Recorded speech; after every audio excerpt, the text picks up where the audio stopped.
Hey guys, 007 Mewtwo here with my first narrated Wi-Fi battle. I finally got a camcorder, so I'm really excited about this. I've been wanting to upload battles for a long time now. I've been battling for a pretty long time, so I know quite a bit about the metagame. I'm still in 4th generation right now because I haven't gotten around to going 5th generation and I don't use Pokesab, so... Alright, here we go. Start the video. This is against Ash's Pokemon, a good friend of mine. So he leads with a Ninjask, and I lead with my Crobat. Right away I go for the taunt because I don't want Ninjask pulling any funny stuff here. So I'm guessing it's probably the standard Baton Pass set. So he goes for the Protect, protects on my taunt. He goes for the double Protect, which is kind of risky. And it fails, so I get my taunt off successfully, so that's really good for me. It's kind of my anti-lead Crobat. Then he goes for the Struggle, which shows me he doesn't have any attacking moves at all, so he's just taunt bait. I'm not sure quite why he stayed in here. He told me later he wanted to see what I was going to do. So I go for the Super Fang, and I miss, which is 90% accuracy. You know, it happens. So alright, I'm getting my Black Sludge. Now he withdraws. I predicted his switch into like a Ghost or something to wall the Super Fang, so I go for the Toxic. Thankfully I miss on the Breloom, but later you'll see why. So I'm still getting my Black Sludge back. I taunt this. I don't want it sporing me. My Crobat X4 resists both of Breloom's stabs, so outside of that he can't really do anything to me. As you can see by the HP, this is a really bulky Crobat. He goes for the Mach Punch. Does nothing. I go for the Super Fang right here. This Crobat doesn't carry any moves that actually do damage. It is Super Fang, Toxic, Taunt, and Roost. So I'm back at full health. That Mach Punch did nothing. I go for another Super Fang here. And this time, I think he goes for the Seed Bomb, yeah. So his Seed Bomb, that also does next to nothing. I almost healed it all off with my Black Sludge. So alright, here, his taunt wore off. I decide to renew the taunt because I know he's going to go right for the Spore, and that's a pretty safe play. At this point, I haven't seen any Toxic Orb yet, so I'm wondering what kind of Breloom this is, if this is maybe like an Effect Spore Breloom.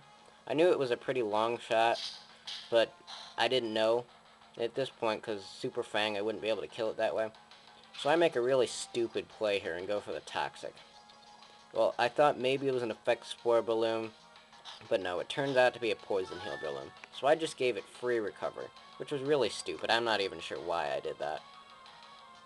So, alright, he's getting his HP back, and at this point I know, oh crap. So he's going to be healing himself again. Thankfully he's not a Sub-Punch Balloon or anything. He goes for the Sky Uppercut here, which is a really interesting move. I mean, you don't see it a lot. It's actually a pretty cool move. It hits the stuff that's flying, as often as you see that used. But, kind of by definition, though, it'll hit them for half damage because they're normally flying types. At this point, I switch out, and I go into Cresselia here, Moondance, because I really don't want this thing healing back up. And I can't kill it, but it can't really do anything to me either. So instead of, like, PP stalling it, in hindsight, I probably should have waited for its taunt to wear off. And then his taunt wears off just now. He goes for the Spore, and puts my Cresselia to sleep. And at this point, I'm thinking, oh crap, did I just, like, forfeit my Cresselia and make him useless for nothing? Well, then I'm thinking, well, maybe he won't be able to do a lot to me. He's sitting at pretty, like, a half health. He goes for the Seed Bomb. This is a really weird Cresselia. Though it has max HP, it is nothing invested in either defenses. This is actually a trick Cresselia. It's got Choice Specs, and it's got Psychic. And a Choice Spec Psychic from Modest Cresselia deals a surprisingly large amount of damage. So that's an easy one-hit KO. At this point, I'm wondering what else he brings in. Anyway. So he goes into Ninjask here. And at this point, I'm berating myself for not putting my rocks up early in the match. The problem with this team is I do have rocks, but sometimes it's really situational whether I can get them up quickly or not. And most of the time, they're not up quickly.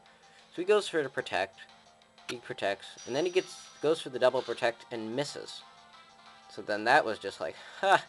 That's why I don't protect twice in a row. It's way too risky. Normally he would probably be able to survive this Psychic, but since I'm choice specs, he won't be. So he goes into a Garchomp here. And I'm like, ah, crap. So he probably baton passing Ninjask to a Garchomp, which is not unheard of. I go into my physical wall here. He goes for the Dragon Claw. And this does, like, nothing. So I'm assuming at this point that he's choiced of some sort, because he's going to switch out here. I'm assuming. I don't know for sure yet. But then again, there's not really a lot he can do to me, right?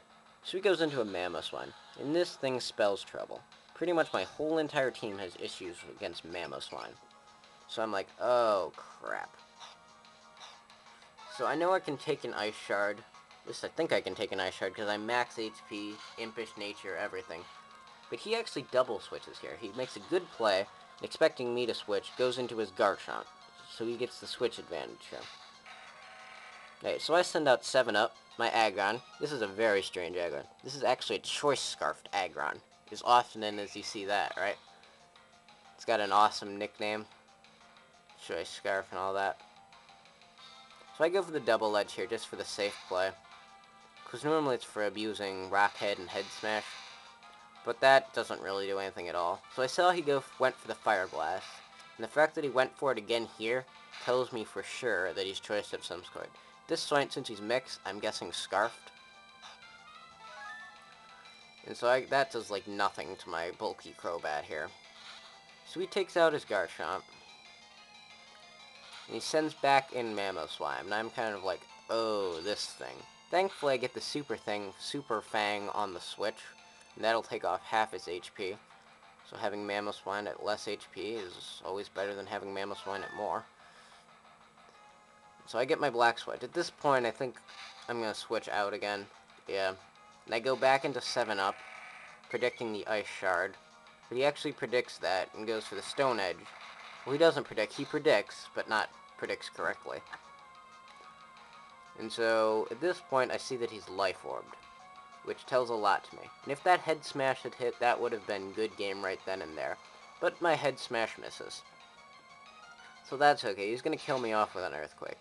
I was thinking maybe I had some prayer of surviving this, but then I realized I don't have any defense EVs, and despite having like 390 defense with no EVs, it's 4 times and Life Orb and Stab, and yeah.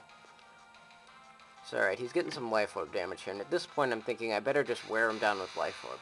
So I go into Crobat, who's the closest thing to a wall I have here. He goes for the Ice Shard, and I figured he'd do that. Well, I mean, why wouldn't you go for that? And so it's going down, it's going down, it's going down, and I'm thinking, oh crap, did he get a crit? Is it going to do a lot more than I thought it would? But it leaves him with 74 HP. So he's starting to get really worn down by the Life Orb. So I go for the Roost, predicting him to go for like an Ice Fang or Stone Edge or something, because he's shown Stone Edge before, and I thought maybe he'd go for it again. So I'm getting my Black Sludge. Then I go for the Roost again, predicting another Ice Shard, but he actually goes for a Stone Edge here, which kind of surprised me since Roost negates the Flying type. If he had gone for an Earthquake, he probably would have one-hit KO'd me. So that does like a surprisingly large amount of damage for not Stab, not anything. So at this point I'm sitting at half HP, and I know another Ice Shard will kill me. So I get out of there, because I want to save my Crobat for later. It's always good to have a fast taunt. And so I go into Cresselia, half as fodder, because I don't really have much use for it anymore. And half in hopes that I can take this. And I actually take this surprisingly well. So his Life Orb kills him. No, his Life Orb doesn't kill him. It almost kills him. He goes for the Earthquake here. He tells me there was a misclick. He meant to go for a Stone Edge. But he wouldn't have KO'd me either way unless he got a crit. So he goes into Garchomp here. And I'm thinking, oh crap. Well, I've already locked myself into Ice Beam. He goes for the Iron Head instead of the Dragon Claw. If he'd gone for the Dragon Claw, he actually probably might have been able to KO me. But he doesn't with the Iron Head. He doesn't get the flinch like I guess he was hoping for. And I go ahead for the Specs Ice Beam and 4x weak and all that good stuff, and the Garchomp goes down.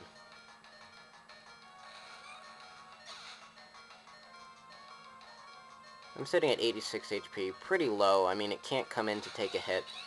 And he goes into Infernape. I'm locked into Ice Beam, and I don't want to, like, completely fodder it out, so I go into Gliscor, which is about as good an Infernape counter as they come, because the natural bulk and the resistance to fighting-type moves.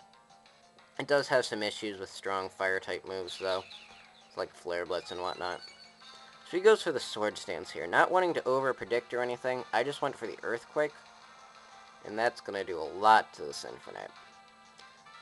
Because despite not having any EVs in attack, this Gliscor does have really good base attack and Earthquake and Stab. But it doesn't kill him. It comes really close. I know I have like a 30% chance to kill with Earthquake on Naive, well, just neutral to defense nature, Infernape. So he goes for the Flare Blitz here, and I figured, alright, cool. I had already selected Roost. Figured I'd just Roost off the damage, and he'd kill himself with the Flare Blitz recoil, right? The HP bar is going down, and I'm like, I mean, after a Sword Stance and all, but still? And he gets a crit, which kind of screwed me over a little, but that's okay, because I didn't really need my Gliscor later anymore. At this point, I pretty much have the game in the bag, I think. He's only got a few more guys, and I've always seen him. So I go into Cresselia, just to see what he'd do. So he goes into Rampardos here. So I'm like, oh, maybe he's going to try and set up like a Rock Polish or something. So I considered just tricking him to Choice Specs. But then I decided the best course of action was just to go to a Psychic. That way I could finish him off later with something else. And that does a lot, because with Choice Specs and Modest and 252 EVs, then he goes for the Takedown, which is great for me, since even though it will kill my Cresselia, it'll take himself down with recoil. So good game, Ash. It was a fun battle. I hope you enjoy my narration, so... Alright, comment, rate, subscribe. Alright, see you guys.